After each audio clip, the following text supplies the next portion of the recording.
Hey everyone, and welcome back to the Healthcare Entrepreneur Academy podcast. I'm your host, Jason Duprat, and we are back here for another Tactical Tuesday episode.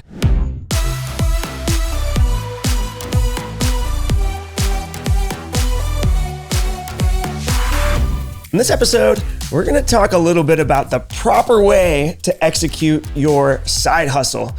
So, what a lot of individuals do, and I actually made the same mistake myself, is that they start a side hustle while working full-time for an employer. This can obviously be a good thing and a bad thing. It can help motivate you because every day you have to go into work, you gotta punch that time clock, you gotta do some of the things that are maybe driving you towards wanting to start your side hustle, so that way you can run a business, maybe not work so much in whatever system or setting it is that you work in.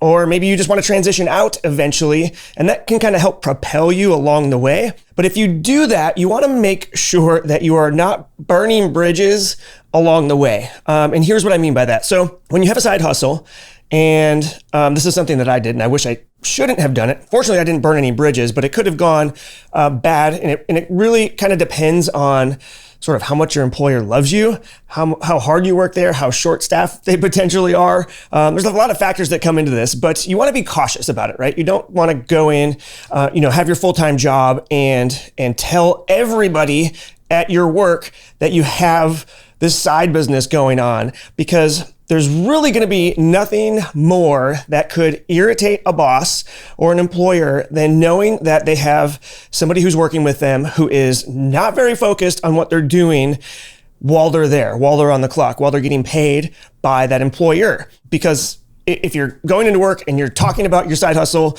and your business and, how excited you are about it and how successful it's going, then the word will travel. I can guarantee you that. And then once it does make its way up to your boss, it's going to really frustrate them. They're going to be super annoyed at the fact that they're paying you, you're not fully committed to them, and you may just find yourself in a situation where you're getting the ultimatum from the boss. They might go to the HR department, depending on how big your employer is. They might find some sort of a policy that you're breaking in terms of, working for another company, even though that company's yours. There's a bunch of things that could potentially happen that could go south. So what I would highly recommend to you, if you are pursuing a side hustle, is just to do it quietly. Do it on the down low. Don't go around telling every single coworker. Don't go into work telling your bosses and your managers how excited you are. Certainly don't be calling off so that way you can, find extra time to work on your side hustle. You really want to make sure that you're keeping it super discreet, because you don't want this to impact your job too soon, right? Like if your goal is to leave your job, that's perfect. That's why a lot of people start side hustles. They start the side hustle, they build their business up, and then once their business is making enough money to sustain their cost of living, then they transition out. They leave their full-time job and they go all in on their business. That's exactly how I did it. I started my business at the end of 2017 with the clinic and then the academy right after that. We worked full-time I worked full-time until it was 2019. So 2 years full-time work and working on the side hustle. And then in 2019, I went part-time. And so once I went part-time, I was able to put a lot more effort into the business. But I only did that after the business was generating income took me probably longer than most people, because I was generating income that was exceeding my CRNA income, which was good. It gave me, doing that for a little while gave me cushion, but it also was kind of burning the candle at both ends. So that's, in a lot of situations, that's probably a move that you want to make if you're going to be doing, the side hustle while working full time.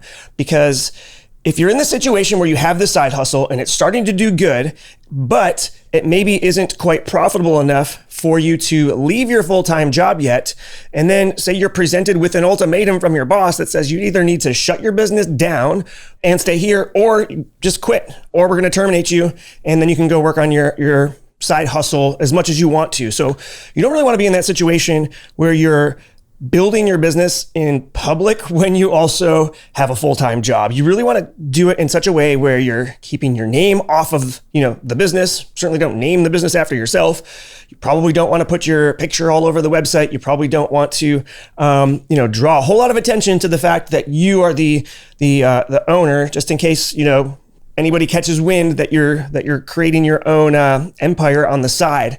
So definitely, consider building in private, not in public, and consider keeping it really, really quiet. You want to not only keep your name off it, but you want to make sure that you're just not going around work telling everybody about what it is you're doing.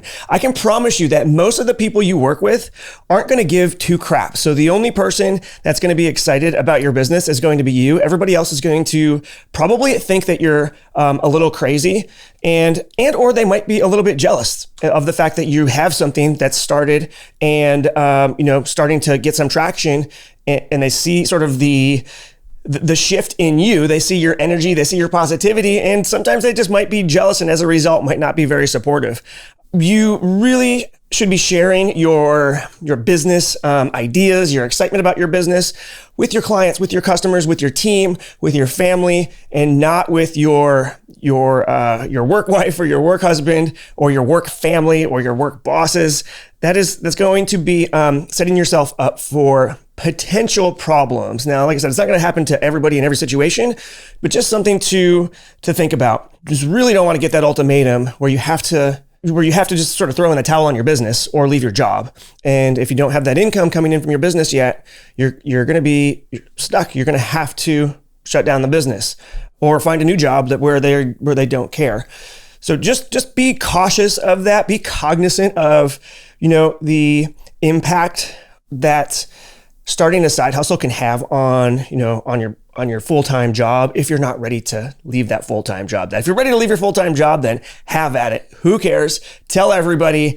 Let them know how awesome it is that you started your business, that it's doing successful. But if you're not ready to make that move yet, just be cautious, pump the brakes, and wait until your business is making enough money to support you. So that way, when you are given that ultimatum, if you are given that ultimatum, you can easily just walk away, put in your notice, and leave that position. So that way you can continue to crush it with your business. So anyways, guys, I encourage you guys to definitely start those side hustles because they can be life-changing from a multitude of perspectives. There's huge tax advantages. There is the ability to not be doing the same thing all the time.